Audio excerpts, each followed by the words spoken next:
Warning. Curse of Strahd. Spoilers ahead.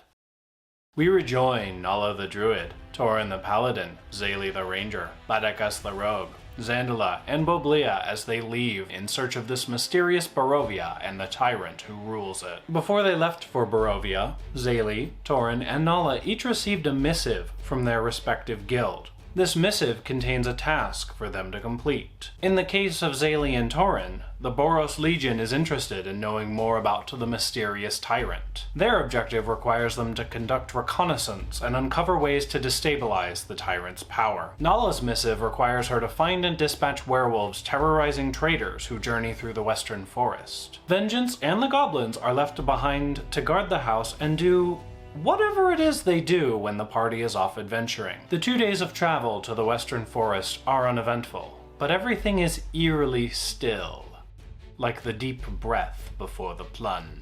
Badakas is hungry. When aren't you? When Badakas is catching bugs, Badakas is going to find some. After rummaging around in the nearby flora for several hours, Badakas manages to catch a single bug. The day's travel through the forest is uneventful, save for some 2-day-old clawed footprints that Nala and Zayli found. The footprints are roughly the size of a humanoid foot, but the phalanges are not humanoid. Gonna track it. We were heading this way anyways, so why not? The woods darken as the trees' needle-covered arms interlock to blot out the sun. A shroud of mist suddenly appears and covers the ground, slowly turning into creeping walls of gray fog that silently envelop the party until they can't see more than a few feet in any direction. Soon, the clawed footprints disappear. Well, that's Where did they go? Ha ha ha! This mist isn't natural, but I can't seem to find anything specifically wrong with it. Were we supposed to go into a creepy fog area? Well, I feel like if it's not normal fog, we should probably deal with it. Got anything for burning away fog? Depends on what's causing it. Well, what causes fog normally? Depends if it's evil fog or not. Sometimes Badakas has to really go to the bathroom and he can't, so it all comes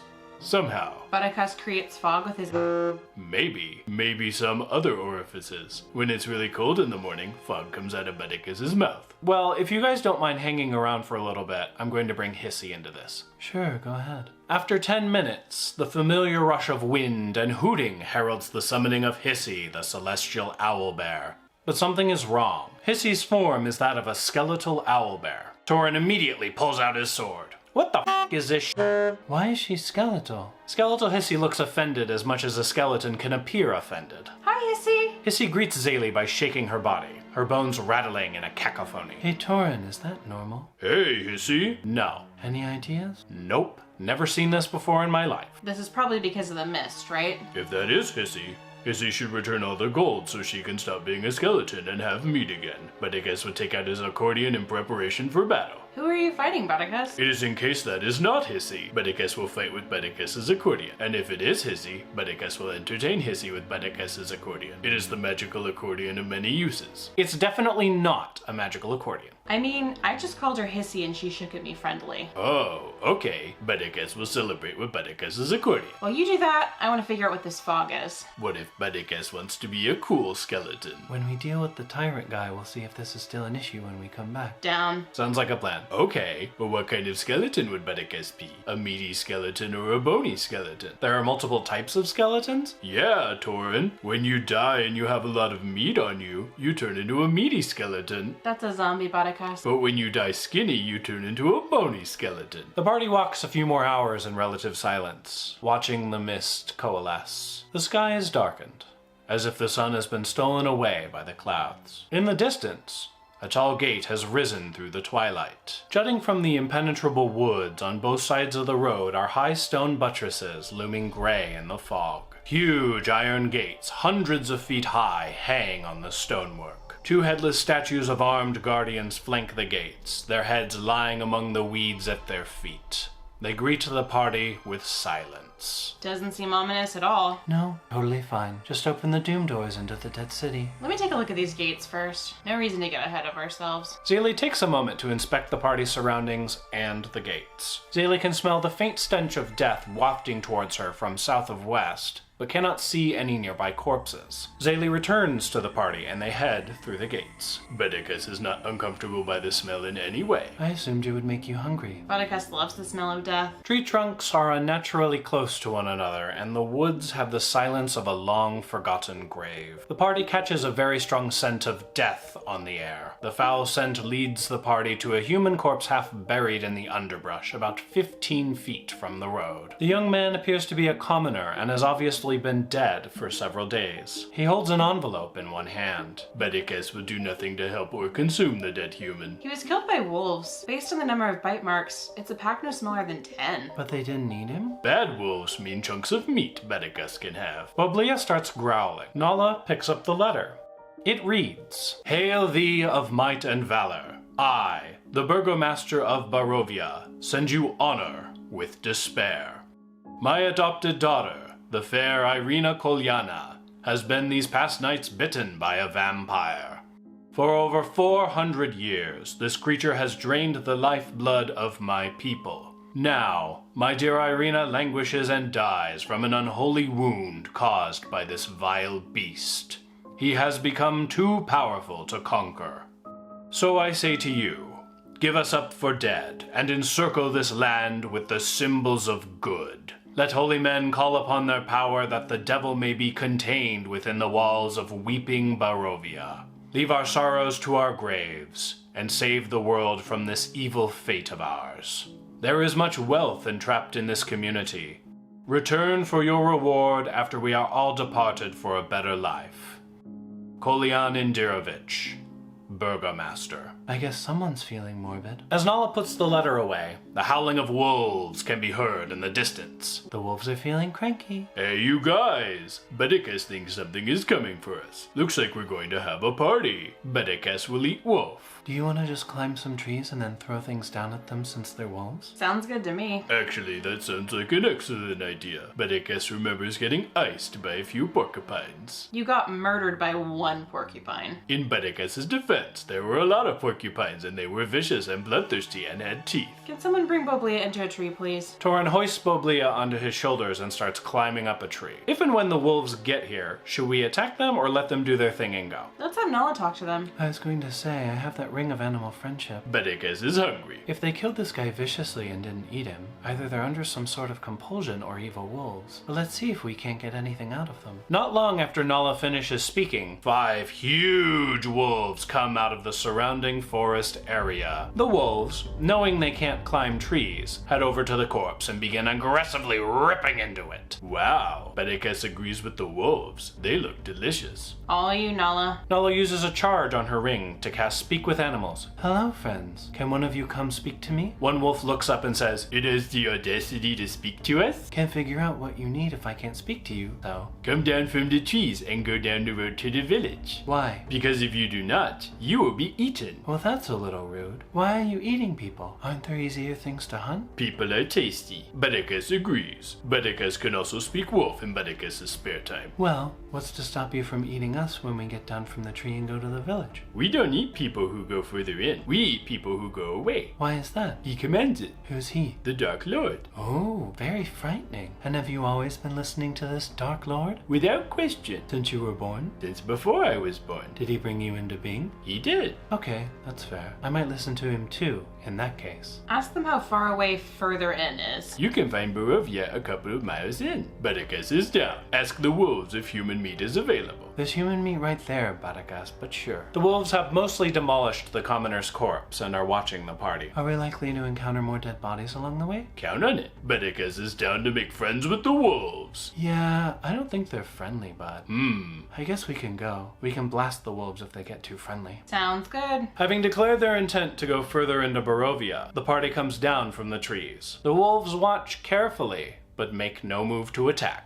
Well, this is weird. Next time, we need to get them out of the forest, and I'll hit them with a fireball. These wolves are weird. These wolves are Bedikus' friends. Bedikus does not want to eat Bedikus' friends. Only Zaylee eats friends. In the distance, they can see the outline of a town. Immediately ahead, however, is a figure casually reading in the middle of the road. As the party approaches, they can see he reads a book in Undercommon, titled A Beginner's Guide to beholders. Hey, buddy. What? Not you, Butticus. The man looks confused. That's an accent of Undercommon I haven't heard before. Where are you from? Her or me? I mean, everybody. Oh, Bedicus is from Happyland, and so are Bedicus's friends. Lounging in the middle of the road when wolves are attacking people? What is Happyland?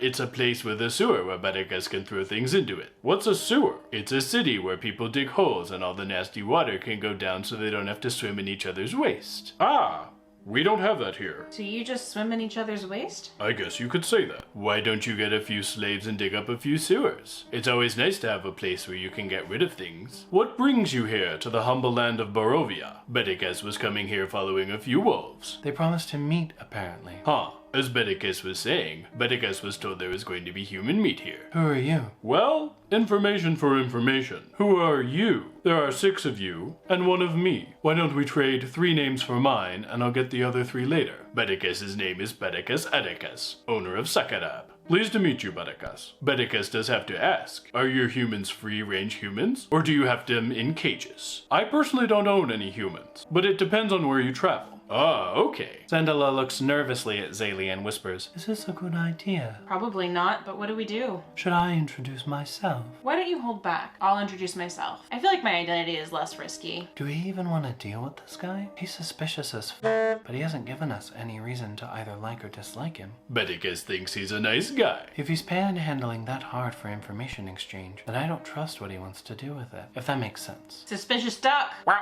Bedicus thinks that he's a nice guy. Fine. I'll ask him. What's so important about your name that you need 3 in exchange? Yeah, what makes your name better than our names? I mean, I'm a lord of the surrounding area. If you're willing to humor me, perhaps I can be of help to you. A lord or the lord? A lord. Definitely not the lord. Nala tries to perceive if this strange person is lying, but critically fails. How many lords are there? Depends on who you ask. Though this will be the last question I answer before we exchange. I assume you're not familiar with the concept of a burgomaster, are you? Not particularly. A burgomaster oversees compounds in the land of Barovia. There are different compounds, any of which you can visit within a day's travel. Each of them has a different kind of leadership, or lack thereof. The one behind the leadership is a burgomaster. Zaylee, how about we introduce ourselves then? Unless you'd rather move on? I think it's fine. I don't know. Zaylee waves to the noble. Hi, I'm Zaylee Timbers. I'm from Hexamer Forest. Pleased to meet you, Zaylee Timbers of Hexamer. And I'm Delmar of Nala. Pleased to meet you, Nulla. From where do you hail? Most recently of Peaceland, though I am a wanderer. So when you say lord, you mean you're one of the burgomasters? I am slightly above the burgomasters, as my birth was higher than theirs. Is your name Kolyan? Indirovich? No. He is the burgomaster of the village of Barovia, which is just down the road here. I am Lord Vasily von Holtz, at your service. Granted, I am a little underdressed, but a lord nonetheless. Did a tailor make you those pants? Ah, yes. There's one up in the village of Valaki if you stop there. Though, be careful. The burgomaster is, well, he's a piece of work, you could say. Even to you? In what way is he a piece of work? It's maybe one of those things you should see with your own eyes to believe it. But certainly you want to tread carefully if you ever wish to visit. So if you're a lord of the area, why are you reading all the way out here? I enjoy my solitude sometimes. It becomes rather lonely when you have a lot of power in a very isolated area. Nothing but a tyrant to look over your shoulder while you look down on the hapless others. Okay. Zaylee gestures down the road. This is the way to Barovia then? It is. You can barely see the outer buildings. It is also customary, at least for me, when greeting new people in the realm of Barovia, to exchange a small bauble as a gift of welcome. What kind of bauble? Anything small, a ring or a favorite coin. How personal do these items have to be? Bedicus has some items that are very personal which might be a little unsavory for the regular folk. Maybe something you treasure only slightly. Have you read about beholders? It's a fascinating book. Bedicus does not read. Ain't that the truth? Now be careful. Bedicus has things. Maybe if you tell us what you're going to give us, we'll have an idea what kind of thing is normally exchanged. Is this a surprise gift giving or is it discussed? Oh, I just generally take whatever people who enter the lands want to give. I usually give them the book I'm reading, but if that doesn't suffice, I can always come and find you later and give you something you would like more than a book. So 1 gift from us and 1 gift from you? I wouldn't demand something from each of you. That would be abnormally greedy. Bedicus has fingers. Something a little more wholesome, perhaps. Bedicus has 2 square feet of skin.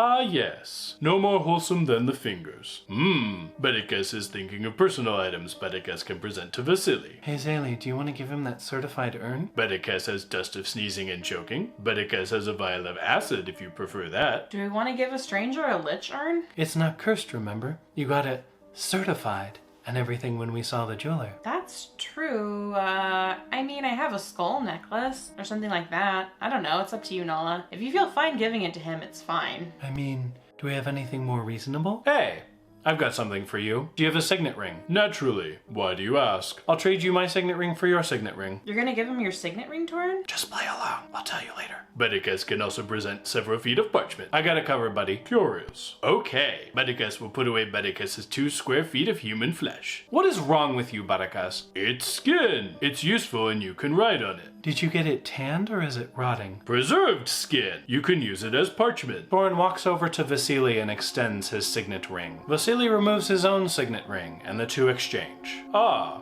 it's a nice signet. It is from where? My clan, Linzaka Sandalor. Was. That's a shame.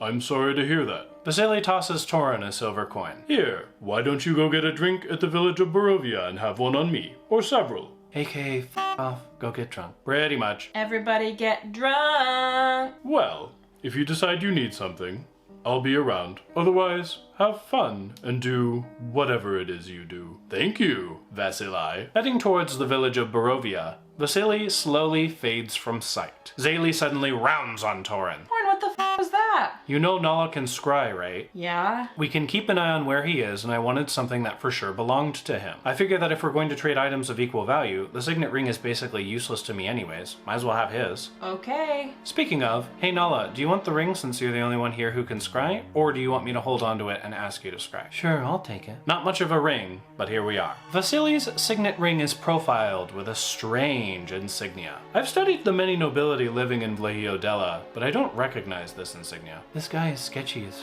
f. The party slowly walks into the swirling, dense fog in the direction of the village of Barovia. A quick thank you to my patrons.